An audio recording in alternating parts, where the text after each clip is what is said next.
என் அன்பார்ந்த கூட்டாளி எல்லாருக்கும் என் அன்பார்ந்த வணக்கங்களை தலைப்பிடிந்து தெரிவித்துக் கொள்கிறேன். இன்னைக்கும் நாங்கள் வீடியோவில் என்னத்தை பற்றி பார்க்க போகிறோம்னா big boss big boss big பாஸை பற்றி தான் பார்க்க போகிறோம். இந்த பிக் பாஸில் நாங்கள் நல்ல கேரக்டர், பாசிட்டிவான கேரக்டரும் இருக்கலாம், நெகட்டிவான கேரக்டரும் இருக்கலாம். பாசிட்டிவான கேரக்டரை பார்த்து அதுக்கிட்ட இருந்து எடுத்துக்க வேண்டிய விஷயத்த நாங்கள் எடுத்துக்குவோம். நெகட்டிவான கேரக்டரை பார்த்து நெகட்டிவான கேரக்டரில் நாங்கள் தப்பான விஷயங்களே தான் இதை செய்யக்கூடாத வாழ்க்கையில் அப்படின்னு யோசித்து அதை செய்யாமல் இருப்போம். அப்படிங்கிறத ஒரு பாடமாக வச்சுக்கிட்டு இந்த நிகழ்ச்சியை துவங்கலாம். ஏன்னு சொன்னால் மற்றவங்க மாதிரி சும்மா கலாய்ச்சிட்டு சும்மா சமூகம் ஏற்கனவே சீர்கெட்டிருக்கு, அந்த சமூகத்தை இன்னும் சீர்கெட்டு திரிய வைக்க மாட்டேன். அந்த வகையில் இந்த வீடியோக்களை தொடர்ந்து சின்ன பிள்ளைய கூட சப்ஸ்கிரைப் பண்ணி பார்க்கலாம். ஏன்னு சொன்னால் அதை சின்ன பிள்ளைகள் கூட இப்போ பிக் பாஸ் பார்க்குறாங்க. பார்க்கணுன்னு நான் சொல்ல மாட்டேன், பார்க்குறாங்க. பார்க்குறவங்களுக்கு நான் ஒரு விழிப்புணர்வு ஏற்படுத்துகிறவனாக இருப்பேன். பிக் பாஸில் டாக்டர் திவாகர் கொஞ்சம் ரூல்ஸை மதிக்க மாட்டேங்கிறாரோ அப்படின்னு தோணுது. என்ன வேணாலும் செய்வேன், யாரும் என்ன கேட்கறது. அதாவது கம்ரிதண்ட ஆர்டர் இல்லை, இது பிக் பாஸ்ட ஆர்டர். பிக் பாஸும் இதை மதிக்கலை அப்படின்னு கண்டுக்க மாட்டேங்கிறாரு. இருந்தாலும் நாங்களும் அப்துல் கலாம் சொன்னது ஞாபகத்தில் வருது. சிறையை உடைக்கலாம், பூட்டை உடைக்கக்கூடாது. சிறையை உடைச்சிக்கிட்டு வெளியில் வாங்க, ஆனால் பூட்டை உடைக்கக்கூடாது. பூட்டை உடைச்சிக்கிட்டு தான் இவர் வெளியே வராரு.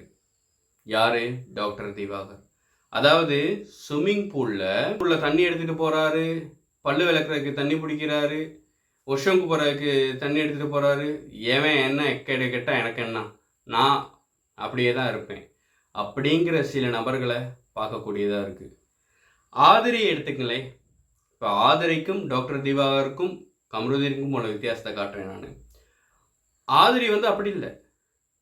ஆதிரி கம்ருதீனுக்கும் சபரிக்கும் கொடுக்கப்பட்ட பொறுப்பு தான் தண்ணியை வீணாக்காமல் பார்த்துக்கணும் அப்படிங்கிறது. ஆனால் ஆதிரை நேற்று முந்தா நாள் பார்த்தீங்கன்னா அவங்களுக்கு ஒப்படைக்கப்பட்ட வேலை இல்லை, ஆனால் அந்த வேலையும் தன் வேலையை நினச்சிக்கிட்டு அவங்க அந்த நீரை சேகரிக்க பொறுப்பாக செஞ்சாங்க.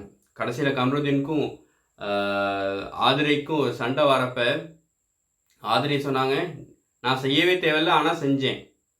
நான் தண்ணியை சேகரிக்கணும் அப்படிங்கிற ஒரு அவசியமே இல்லை, ஆனால் நான் சேமித்தேன் அப்படின்னு சொல்கிறாங்க. அது கம்ருதீன், அது உன் வேலையா, உன் வேலையை மட்டும் பாரு அப்படின்னு சொன்னார் கம்ருதீன். இருந்தாலும் கூட கம்ருதீன் நீங்கள் நடந்துக்கிட்டது பிழை. என்னன்னு சொன்னால் உன் வேலையை மட்டும் பாரு அப்படின்னது மூலமாக நீரை சேமிக்க வேண்டிய பொறுப்பு எங்களுக்கும் இருக்குது. யார்? ஆதிரை மாதிரி. அவன் தானே வாட்டர் டிபார்ட்மெண்ட் தானே, அவங்க தானே அந்த பொறுப்பு. தண்ணி வீண் விரயமான எங்களுக்கு என்ன, ரோட்டில் தண்ணி வீண் விரயமாகி டெப் லீக் ஆகி பார்த்துக்கிட்டு இருப்போம். பார்த்துக்கிட்டு இருந்து அப்போ ஒரு கோல் ஒன்று கொடுத்துட்டு போகிறதில்ல ஒரு கெட்ட பேரும் எந்த ஒரு டைம் வேஸ்ட்டும் வந்துட போகிறதில்ல.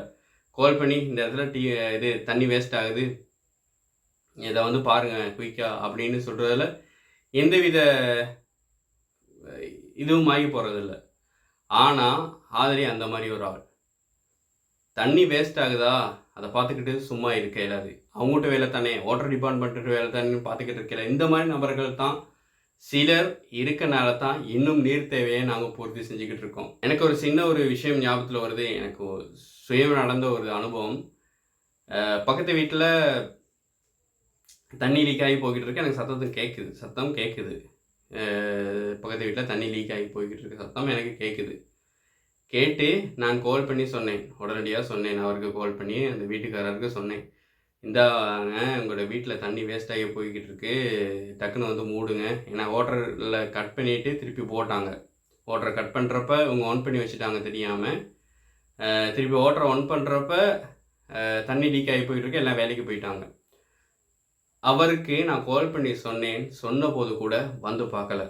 அந்த தண்ணி என்ன ஒரு 1500 2000 வேஸ்ட் ஆக போகுது, அதோட வேலை முக்கியம் அப்படின்ட்டு இருந்தார். ஏன்னு சொன்னால் அவர் ஆஃப் பண்ண வேண்டிய ஒரு டைம் அங்கிட்டு தான் இங்கிட்டு அந்த வீட்டு முன்னுக்கே தான் பைக்கில் போய்கிட்டு வந்துக்கிட்டு இருப்பார். இருந்தாலும் கூட அவருக்கு வேலையை விட தண்ணி தேவையில்லை, தண்ணியை விட வேலை தான் பெருசாக இருந்துச்சு அவருக்கு. அவர் வந்தால் முடிஞ்சால் கொஞ்சம் ஆஃப் பண்ணிட்டு போயிருக்கணும். 1500 தானே, அதை விட வேலை முக்கியம். 1500 போகிற மாதிரி இல்லை, இங்கே 5000 மிஸ் ஆகிரும் அப்படின்னு அவர் யோசித்தார். இந்த மாதிரியாக சில நபர்கள் யோசிக்கவும் தான் நீர் அப்படிங்கிறது எவ்வளோ பெரிய விஷயம், எவ்வளோ மகத்தான விஷயம். எங்களோட உடம்புல 90% பகுதி நீர் தான். ஸோ தண்ணி இல்லாட்டி ஒன்றுமே நடக்காது. அதுலேயும் பார்த்தீங்கன்னா தண்ணி இல்லாமல் எவ்வளவு தூரம் அந்த வீடு கஷ்டப்படுது. வாஷ்ரூமுக்கு போகிறதுக்கு எல்லாத்துக்குமே தண்ணி தேவை. அது மட்டும் இல்லாமல் வேலை செய்யாதவங்க கூட உடுப்பு துவைச்சி, வீட்டிலலாம் உடுப்பு துவைச்சி பழக்கமே இருக்காது, அங்கே உடுப்பு துவைக்கிறாங்க. அதெல்லாம் பார்க்குறப்ப அவங்க வீட்டுக்காரவங்க தான் மனம் வந்துக்குவாங்க. ஐயோ என் பிள்ளை உடுப்பு துவைக்கிறானே, என் பிள்ளை உடுப்பு துவைக்கிறாளே அப்படின்னு. சரி, இப்பயாவது ஒரு அனுபவம் கிடைக்கட்டும். இப்படியாவது தான் தேவையில் தானே செஞ்சுக்கணும், தன் வேலைகளை தானே செஞ்சுக்கணும் அப்படிங்கிற ஒரு நினைப்புக்கு அவங்க வர. இன்னொரு விஷயம் பார்த்தீங்கன்னா, செய்யக்கூடாத விஷயங்களை தான் நான் சொல்லிட்டு வரேன், செய்யக்கூடிய விஷயங்கள் சொல்லிட்டேன். நான் என்னன்னு சொன்னால், தண்ணியை சேமிக்கணும் அப்படிங்கிற நல்ல பாடத்தை பிக் பாஸ் எங்களுக்கு கற்றுக் கொடுத்துருக்கு. இப்போ செய்யக்கூடாத ஒரு விஷயத்துக்கு வரேன். அவ்வளவு பெரிய டிரெக்டர்ஸ் இருக்கார். அவரெல்லாம் அந்த பிக் பாஸுக்கு வந்ததே ஒரு பொக்கிஷமாக நான் நினைக்கிறேன். அவரெல்லாம் ஒரு பெரிய பதக்கம் கொடுத்து நல்லா வச்சுக்கணும் அவரை பிக் பாஸ் வீட்லேயும். அப்படியாப்பட்ட ஒரு டிரெக்டர் பிரவீன் காந்தி வந்திருக்காரு. வந்தாலும் அவர்கிட்ட இருந்து எடுத்துக்க வேண்டிய விஷயங்களை எடுத்துக்கணும். அதை விட்டுட்டு திவாகருக்கு என்ன தெரியும்னு அவரை நடிக்க விட்டு அவரை நடிப்பை கற்றுக் கொடுக்க சொல்கிறாங்க. அந்த டிரெக்டருக்கு நடிப்பு கற்றுக் கொடுக்க முடியாத அவர் ரட்சகன், ஜோடி, ஸ்டார் அந்த மாதிரி படம்லாம் எடுத்திருக்காரு. அதில் சொல்லிக் கொடுக்காத நடிப்பை அவர் டாக்டர் திவாகர் சொல்லிக் கொடுக்க போகிறாரு. அவர் மிகப்பெரிய டைரக்டர். அவர் அந்த காலத்தில் நல்லா 90s கிட் தான். அந்த காலத்தில் அவரோட படங்களை விரும்பி பார்த்தேன். 10-15 வாட்டிக்கு மேலே பார்த்துருப்பேன் அவரோட படங்களை.